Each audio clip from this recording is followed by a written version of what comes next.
they're kind of big in the poetry world. A lot of self-published poetry chapbooks, as well as publishing house do small editions of small chapbooks. And chapbook is generally a single signature book, anything from 4 pages to 20 pages, or maybe 40 pages if you're ambitious. But they're just kind of little booklets meant to be cheap and easy to give away, and kind of a showcase for new poetry. They can be very well designed, and they can have interesting covers. They could have interesting bindings or beads or threads or anything like that. They're kind of wide open. They can also be as simple as just typewriting on a piece of paper or photocopies. Sometimes they're typography experiments. Sometimes they're just one sheet of paper folded in this little structure that we all know makes a little zine style book. And this is a very simple and easy one. But they're often meant to be given away. A lot of people think Ed Richet's books were little chapbooks, but very visual chapbooks. So I've always been very enchanted by the idea of a chapbook. And as a dealer in artist books, I frequently looked for chapbooks to show in the gallery. And some were letterpress printed. Some were very simple and cheap little books. Some came as sets or collections of small chapbooks, even in a box like this. I was really curious about chapbooks as a combination of visual and literal. So all of my artist books over the last 20 years, almost all of them have involved poetry in addition to my own photography. So I was really curious about making a series of chapbooks that involve photos and poetry. This one is called Mackenzie Pass, and it's a big photograph of the top of a mountain pass that my husband and I rode our bicycles up to the top of outside of Bend, Oregon. And it includes a poem. It's just a very simple pamphlet stitch on an accordion that goes into a simple folded wrapper cover. It's just 2 sheets of paper. It's very easy. It kind of has a stepped accordion on the right side there so you can see some part of the image when it's closed. And then there's this one that's called Wall Dogs, that is about the brick wall ghost signs I photographed in Colorado, which some of you know about already. This is a colophon for that page. This is what that book looks like. So it's kind of like my way of my way of pairing imagery with text, with poetry. This is what I'm going to read you. This book is called "And Your Lord Inspired the Bee." It's a book for the Al Mutnabi Project, which is commemorates the bombing of Al Mutnabi Street, the bookseller street in Iraq in 2017, where 1,700 people died, and it was all kind of poets' row in Baghdad. So the poem reads, "And your Lord inspired the bee, so says the Quran, a hadith for the Prophet Muhammad. There comes forth from their bellies a drink of varying color, wherein is a healing for men. Verily, and this is indeed a sign for people who think." And that's a quotation from the Quran. Goes on to say, bees are venerated in this hadith, diligence, sacrifice, knowledge, an example for humankind, the importance of collective. Insects, animals, plants, people, at once, related, dependent, endangered. Creatures of the Quran, creatures of God. Karim Moshin, PhD, Basra, Iraq, professor of the honeybee, always, always in service of bees, tending his hives in solitude, in prayer. For this, targeted, assassinated 10 April 2006. Fellow lecturers and students rise up, demonstrate, protest, honor, anguish. Again and again, academics erased, intimidated for lighting the interconnected nature of life itself, of knowledge and truth, of shadow and light, a sign for people who think. So that's it. Poetry chapbooks can be really simple, typewritten, easy experiments, or things that are very visual. And I would like to propose a small chapbook exchange that I'll organize. Anybody wants to send in 3 chapbooks, I'll send you 3 back. And I'll gather up everybody's chapbooks and collate them and send them off and send out some introduction, some ideas of, what maximum size and how they should be small and simple and easy and worthy of exchange. So I'll send around an email to everybody with that information. And if you're interested in participating, it would be great fun. That's all I have.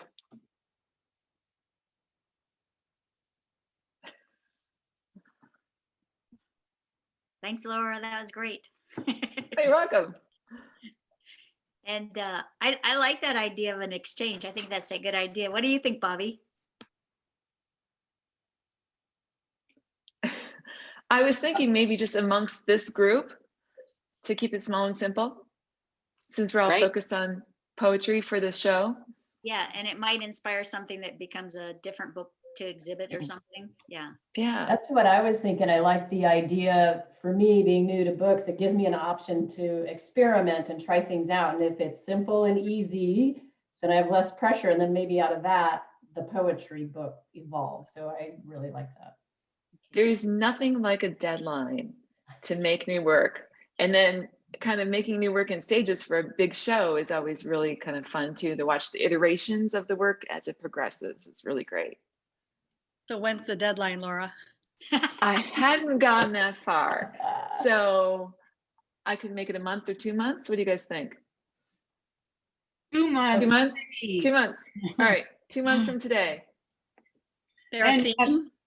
Or a theme is open? Say that again. Would you consider a theme?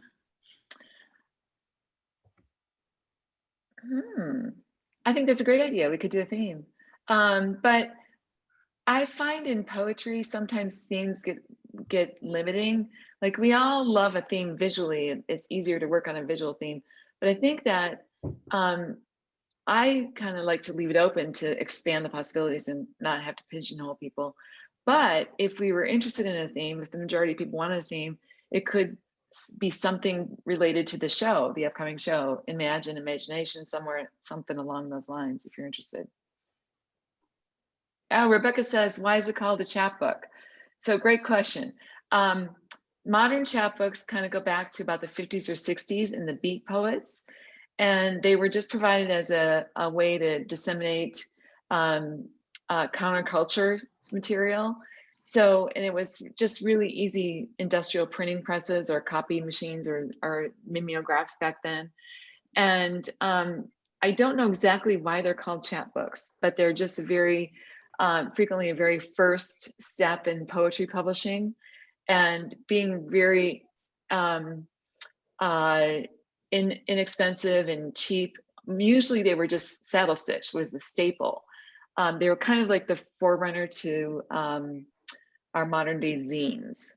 So I can't tell exactly why they're called chapbooks, but I do know just a little tiny bit about the history of them.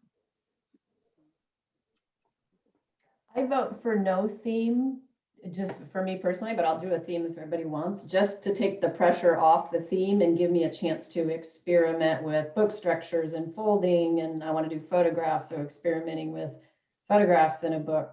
So it's one less boundary, I guess, for me as I'm just starting. But if you want to do a theme, that's okay too. I agree with Michelle. I think that keeps it more open and a little easier to tackle. You could always do your own theme. Like if you made 3 to 4 books, you could do your own theme through the books. You could, and they could be all, you send me 3 books, they could all be the same book. So it could be a little addition, or they could all be different books, different sizes, different materials, whatever.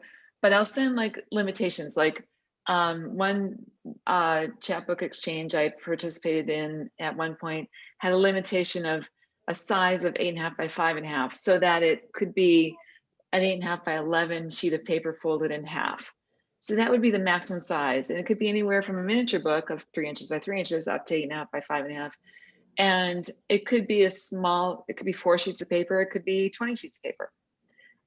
So kind of wide open exploration, meant to be easy and kind of getting the creative juices flowing. Good. Hey, Laura, does a chapbook always include words? Not necessarily, but traditionally they do. They came out of the poetry movement.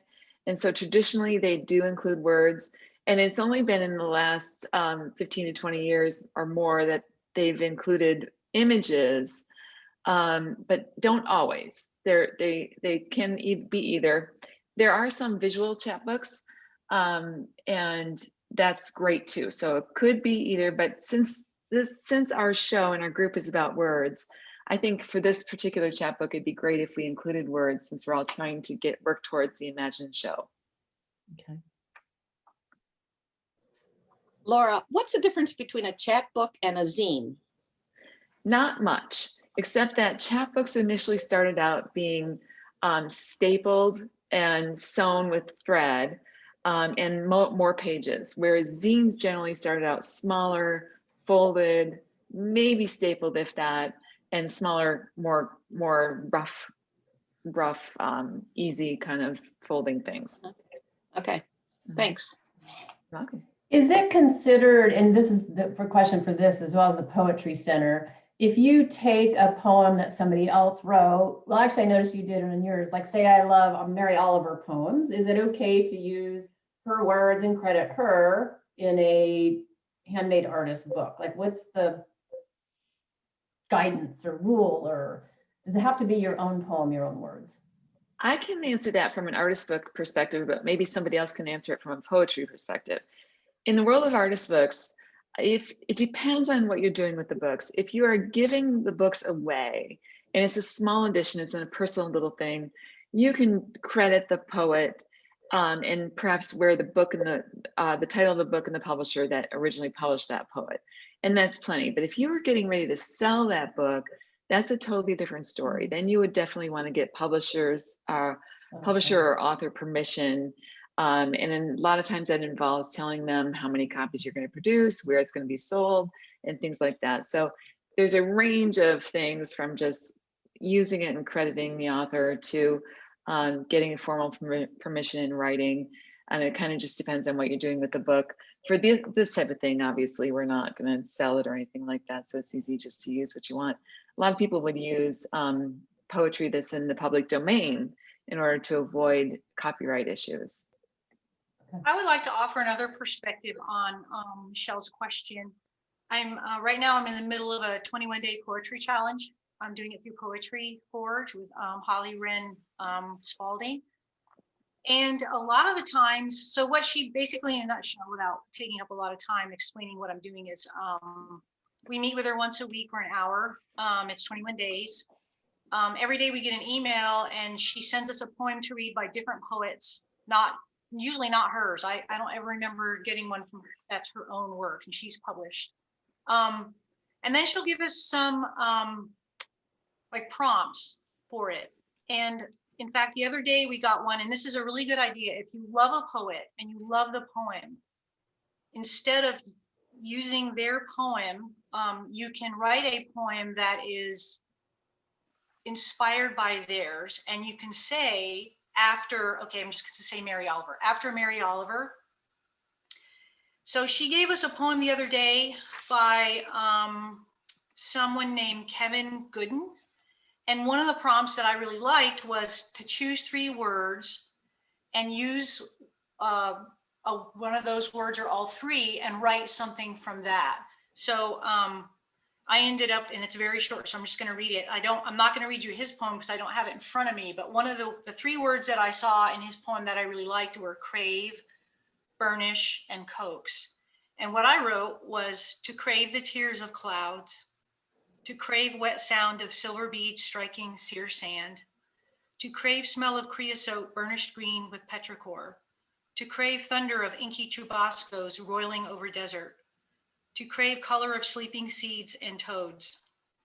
And that was all inspired by that poem. It's similar in nature, but it's a lot more mine. And no one would ever read that and think, oh, she copied Kevin Gooden's poem, or she's using his poem to illustrate her artistic work. So I think that, while I think it's wonderful, because I have favorite poems too, I think for your own self, for your own creativity, to think of doing things like that, maybe it's just another option that I didn't really ever know about till I started doing these things with Poetry Forge. Well, I think that's a good technique to add to our repertoire. I'm sure that Anita has a gazillion of them. I do. But, Just to answer the question on how much of a poet's words you can use, the rule, and I think this probably still applies, you can use up to 7 words in a row of a poet without giving credit. Now, if it's somebody like Emily Dickinson or Walt Whitman, and we're all familiar with those words, you better give credit. But up to 7 words, which, is quite a bit, is okay without giving any credit. I was always surprised by that when I found that out. Anita, is that like, so here, let's get a little technical. 7 words, like if you just pluck them out of the poem, or could it be like an entire phrase that consists of 7 words? If it's not someone like you just said, well, known, like if you recognize an Emily Dickinson phrase, it would be like, ooh, she took that. Yeah, you'd have to give credit if it's a very well-known thing, but it can be 7 words in a row. So a phrase, yeah. I think you just have to be careful. I think you have to be careful, but that's the rule in the poetry world. That's a lot. It is. It is a lot. But by the time you're probably finished with your poem, yeah, you probably changed it around and done other things to it and revised it so many times that they're no longer 7 words in a row. So, I don't know, Maria, you might want to speak to it, but my understanding for the poetry exhibit, our books are our own words. Is that what you gathered from this?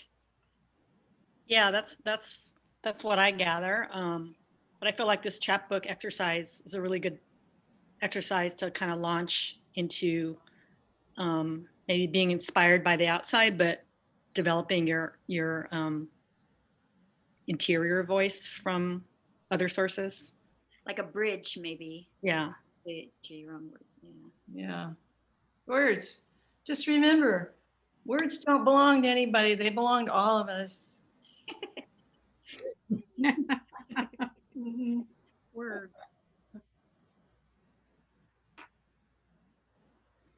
Okay, which one of you guys is ready?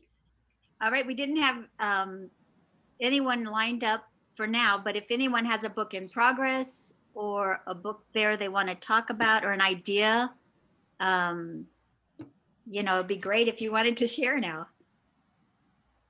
I'm just. Oh, I'm sorry. Go ahead, Michelle.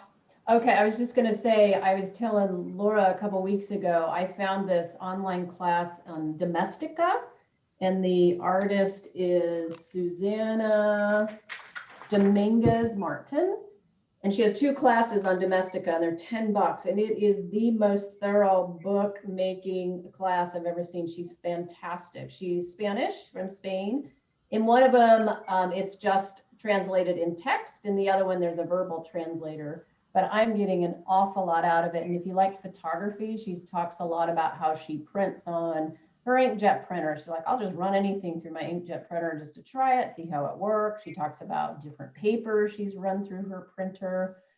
So I don't have any expertise to offer, but other resources. I'll put her name in the chat. Great. So Anita, I have a question. When I don't know, just you or the vast majority of people are making a book, like we're going to be making for the Poetry Center, what do you start with? Do you start with the words? Do you start with an idea? Do you start with the way the book, how you want the book to look and try and fit it in? What do you do? Well, I'm sure all of you would probably agree with me. It's really up to the individual, and it can change. So, I always start with one thing. I've either got a structure that I'm really interested in, or some words that I've written, a poem, or I have images. I don't know what the words are going to be, and the images drive it. I think for me, what typically happens when I'm doing a book that has words in it is they go back and forth. The images affect the words affect the images. But I have a long process now. 2 months may not be long enough for me to make 3 chapbooks. I don't know. But I don't think it really, I think you choose one and you may change it all up by the time you're finished. Oh, well, that book structure was not it for what I've actually done now. So I think if you're in the creative process, it happens. And I don't think you have to worry about it so much. If you're up against the wall with your process, you know, bring it in, get help with it. And I think so. I think you just start with anything. You can start with one word, or one image and write off of that, or take one word and make images to that, and then just see what happens and play with it. Most of my work is pretty serious, but I play so much with the words and the images. It's, oh, what would I do without that? I don't know. This is why Sherry had to put the clamps on me, because I probably have a fever and who knows what I'd say. Yeah, I love it when you're sick, because then you just ramble on and you're really funny. Oh, well, anyway, so I mean, I think you can do anything. The other thing that I love to do, and I have done many of these, is everybody can give me a phrase and I'll make a group poem. I've actually been told that I'm quite good at that, and it's fun, and you're in the poem, and then what I do is mix it together. Your phrase may not be the same phrase you started with. I may mix it up with somebody else's phrase, but that can be fun too. Stuff like that, just play. So if you ever want to do that, I'm open. Just bring, you know, like the next meeting, if you want, bring 5 to 7 words. And it's interesting because it doesn't have to be on a theme. It can be put together in such a way that it makes some sort of meaning. Yeah, it's fun. And you can take them out of a poetry book if you want. I don't care. Okay, Laura, I'm going to ask you the same question. So how do you go about it? Both ways. Some of my books start with the images. Some of my books start with the words, and some of my books actually start with the structure. So I may have this particular Haiti Kyle structure that I've been dying to make, and then I go look for words and images for it. But it can be any of those 3 ways. It just kind of depends on the book. Well, but all of my books, I'm sorry to interrupt. All of my books have to start with a deadline. If I don't have a deadline, doesn't matter if I have words or images or a structure, I get nothing done.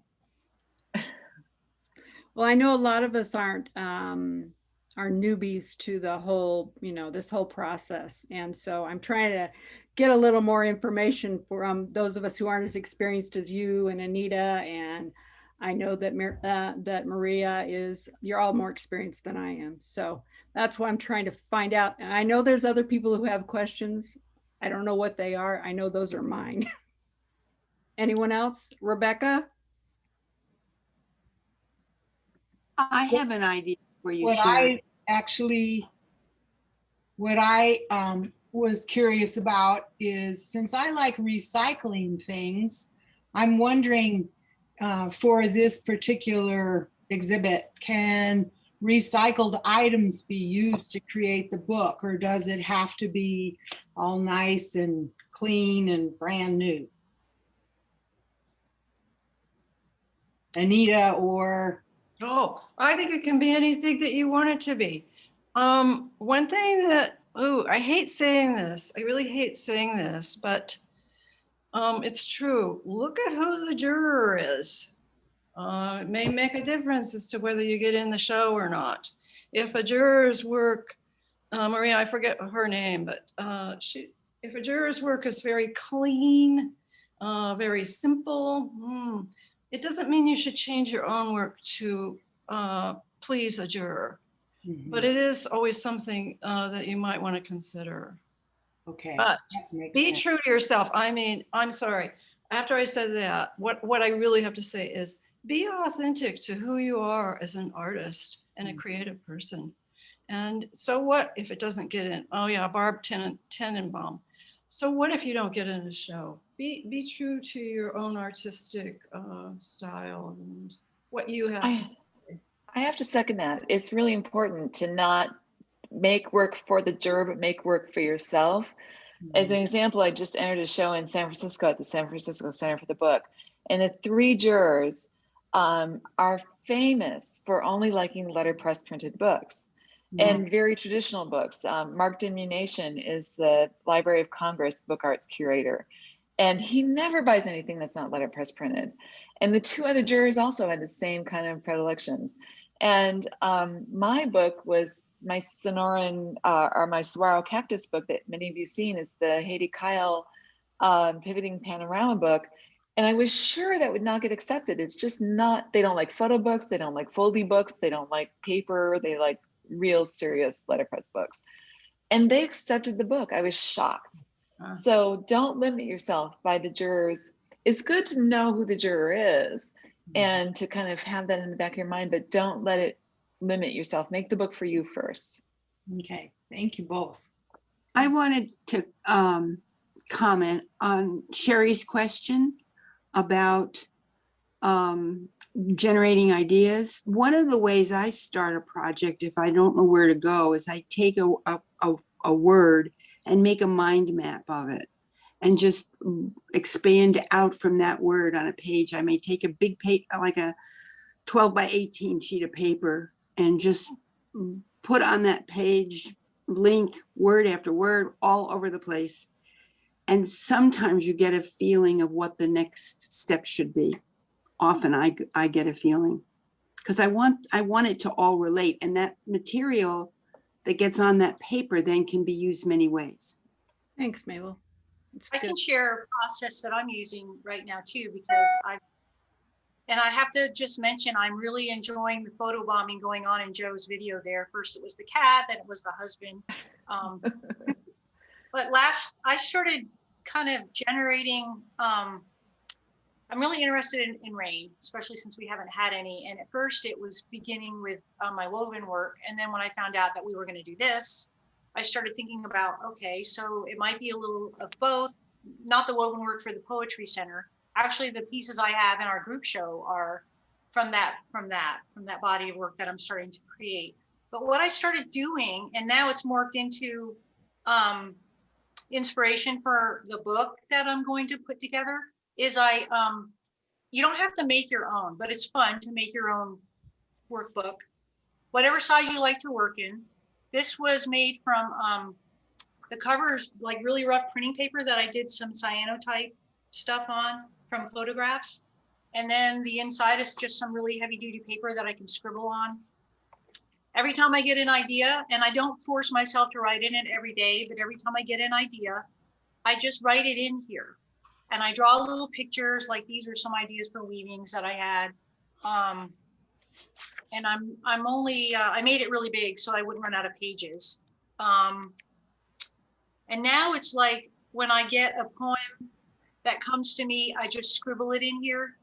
If I happen to write one in the poetry challenges I've done, I think it goes with my theme, my content, I put it in here, and it's just really rough. And sometimes it's got a lot of scribbles. Let's see if I can find a page. It's like, this was a poem I was working on, scribbling and crossing out. And it's like, it's only for me to see. And it doesn't matter if it's messy. And it's even better if it is, because doing that, I'm getting more and more ideas. And I don't have to worry about this has to be perfect, because I can go through and I can curate the stuff that I'm putting in here. And if I get lost and I'm not generating ideas for a while, I can come and look back through here and maybe get more ideas. But having like a book for whatever thing you're working on, body of work or idea or concept or content, I think is really good, because you keep it all together and you just keep adding to it. It doesn't mean that you will use all of it, but it's all in one place for you to find. And I find it there. This is the first time actually I've ever done this, because in the past when I did work, I would just like generate an idea in my head, and I'm not a big, like a lot of weavers draw and draw and draw. And for a while, I used to think there was something wrong with me because I don't work that way. I realized it was all in my head in a good way, not in a nutty way. But then I realized because I wasn't writing stuff down, I would forget or lose things. And then I would later think, oh, I had such a really, it was like right there. It was so perfect. And if I had just written it down. So last year, that's what I started doing was I told myself, start keeping a little book and write your shit down. And it has helped a lot. And it's been actually a very enjoyable process, especially since I made this. And it's just a very simple, like one massive folio. I didn't do several, and then it just tied, and then, just stitched through the back in several different places. Okay, I think we got that. That sounds like a great idea for some of us who are extremely not well organized, maybe about some things. Another question I want to throw out there is, okay, so say I've got a poem that I've created, and how do I determine what kind of book structure?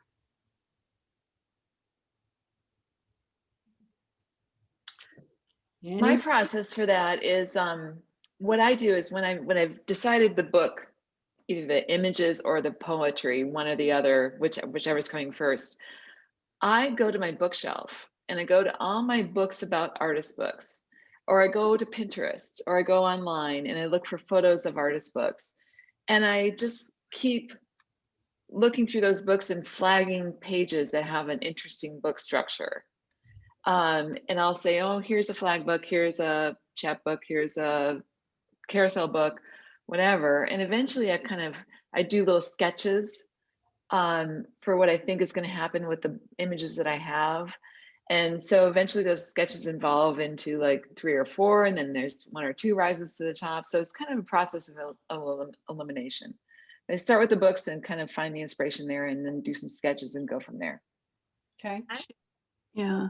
Somebody else is different. I would like to add something. Years ago, I took a book art class with Beata Weir through Pima.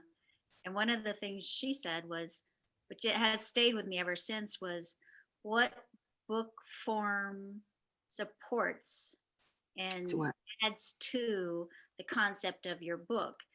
And I would say one example of me doing that was using the Simple Fold, the snake book version, to make a book about snakes. So, I mean, I'm like working with the name of the book and the type of the book style and how it has this fold, a couple of windows coming out to get the concept of my thoughts about the snake onto that book. So that's another way. I support that, because I think often when I have an idea in text, then I think, what should this contain this text? It's the book is the container. So what shape, what style? If you think I'm going to put this text in a can, which I did one time, but you want to think about the book as a container and more than a book. Cool. I did the same thing, Mabel and Joe. I have things that are only on one page, and I'm a new bookbinder, so I was like, I wasn't really sure how I could do that, and it's right here. I'm just going to grab it real quick. Well, I know that I found a book on making sewing single sheets. I don't know if you guys know of this book. To me, it was like, oh, this is just what I was looking for. And evidently, this guy has written a lot of different books about non-glued bindings, and I have found that my favorite form is so far is Coptic. I've done a little of the others, and some folded ones, but this thing is like, it's thick. It's a lot of information, but I haven't really started reading into it yet, but I think it's going to be what helps me with the single sheet things that I'm hoping and thinking about putting into my book. And he had quite a few others, and I got this on Amazon. You add that to our chat? Yeah, I will. I'll put it in there right now.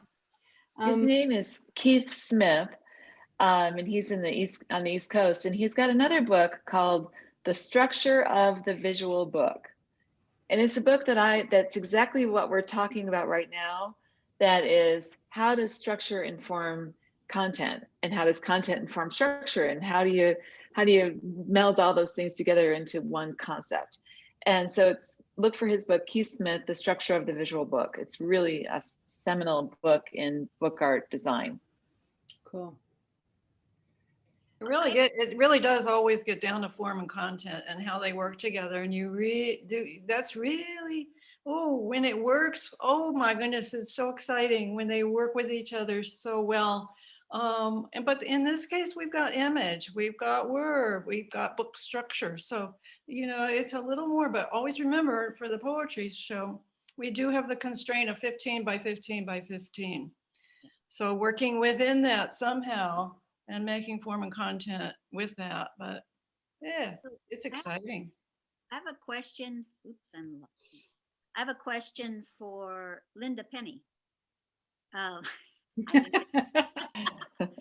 know, sorry to call you out, but I know you had a book on circles for your exchange with the group.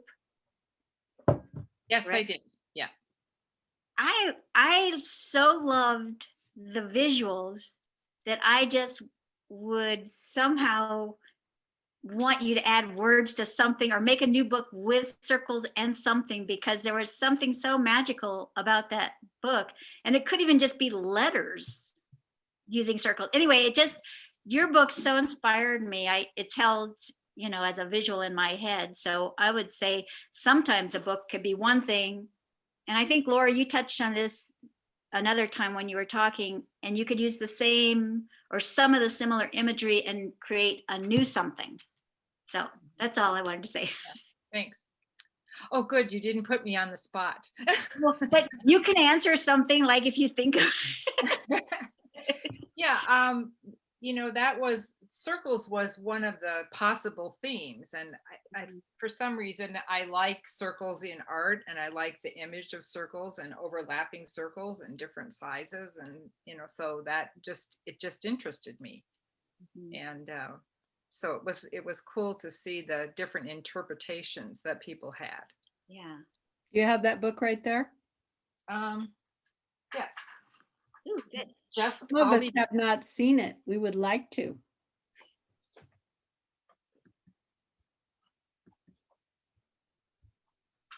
Laura, who's getting that? Can you put that, the title of the other Keith Smith book that you mentioned in the chat for us? Already did.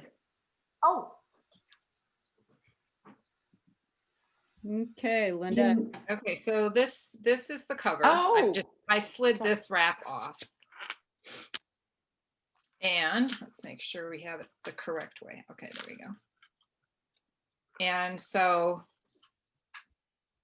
this was one person's interpretation of the circles.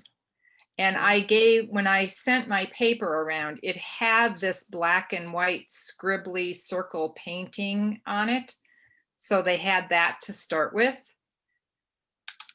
And this person kind of related it to human culture, and this person went kind of with the earth, the moon, the space kind of look. This was an addition of some other circles, of some handmade paper. Mine, I did mandalas, called it Merkles.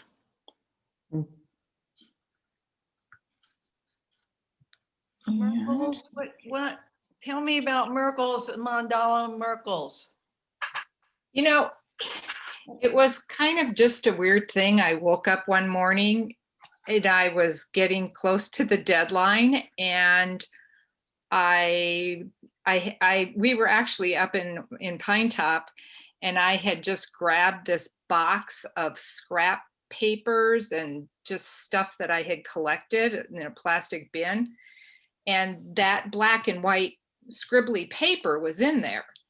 And it was early in the morning, and I thought, I've got to get started on this. And I grabbed that paper and I went, oh, And then I found some other bright colored papers in there and started cutting them up into bits and made mandalas out of it. And that's just, it was just an early morning coffee inspired thing. But where'd the word Merkles come from? Yeah. I just put the mandalas and circles together, Merkles, and sort of Merkles. Merkles, yes. I love And that. before you turn that page, the writing, hold it up. Did you hand write that or is that printed and Yes. then glued? Yeah. Oh, this is just printed. Okay. Yeah, I just printed it. This person sewed a circle and talked about life being a circle, and then cut out this circle. So some of them you still see a lot of the background of my thing. And then this person did a theme on swirling around us, what was going on at the time, which was of course COVID. And so that was it. No deep thought, no notes, I just coffee and 4 o'clock in the morning, can't sleep anymore. That's how Is it it started. one folio stitched down the middle or is it was a separate folio? Actually, this one is it's glued. It has all of the pieces are folded, and then I glued it and put this binding on it. Beautiful. And then I did this little band with the circle. And this was jelly printed paper that I had. I don't know if you guys know this, but the last exhibit we did at the Poetry Center, one of Linda's books was purchased by them. Oh, wow. So she knows what she's talking about here. I have another inspiration that I meant to share it last time, and I got a flyer from the Poetry Center because I'm on their mailing list. And starting April 6th to June 26th, this is going to be an online exhibit called Book Objects. And I'll just read the description to you. It's, I don't know if you can see that. There's another one out there now that they have that is poems of love and compassion, and that's just poetry you can look at. But this one is called Book Objects. A box of paper gems, a printed silk scarf, a deck of cards, a felted sphere filled with paper seeds. Can these objects be books? The poets, book artists, and publishers represented in this virtual exhibition offer a resounding yes, asking viewers to interact with books in ways that break from the expected. Join us for a detailed look at items from the Poetry Center's collection that will lead you to rethink just what the word book can mean. That might be fun to look at, and it's online, so you can look at it as often as you want. It's up from April 6th to June 26th. Yeah, if you're not on the Poetry Center's mailing list, to get their notices and stuff, you should do that. Because it will point you in various directions.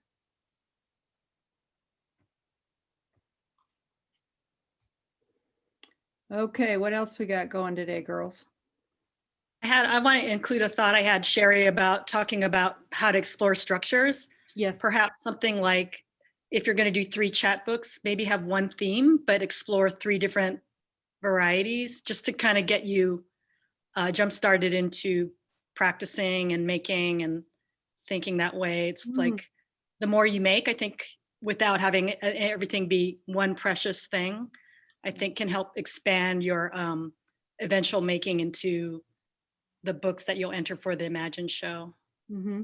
Okay. That's a great idea. Like one of the 3 chat books could be a single sheet folded thing, the same poem every time. Another one could be a stitched pamphlet stitch. Another one could be an accordion. It's a great idea to play with 3 different structures for the same poem. Cool. Okay. What else? Anybody have other questions? I mean, like I said, those were mine and I know nothing. So if you've got anything else that's kind of been weighing on your mind, like how we're gonna, how you're gonna go about this, you should ask. Because God knows we have a lot of experienced people out here. Mm-hmm.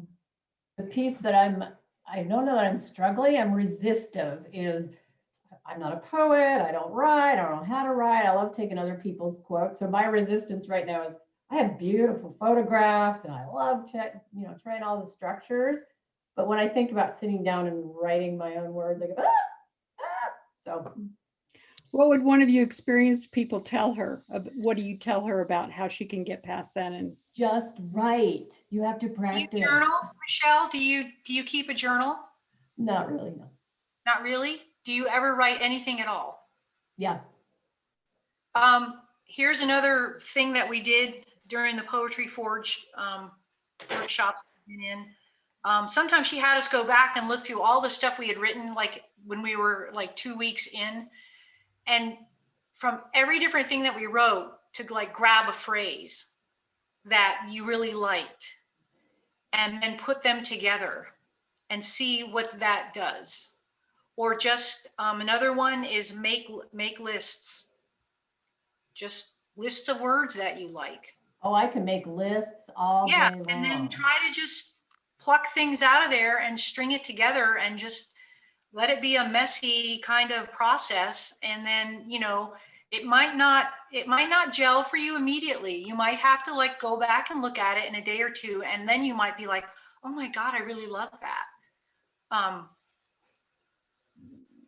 wish we could figure out, she gave us a list of books that were helpful for writing poetry the other day, and I don't feel bad about sharing that because like anybody can find those books if you know what to look for. I don't really want to share her content because that's wrong to do, but I could always what if I got that list and send it to you, Joe, of books that Holly was recommending for writing poetry?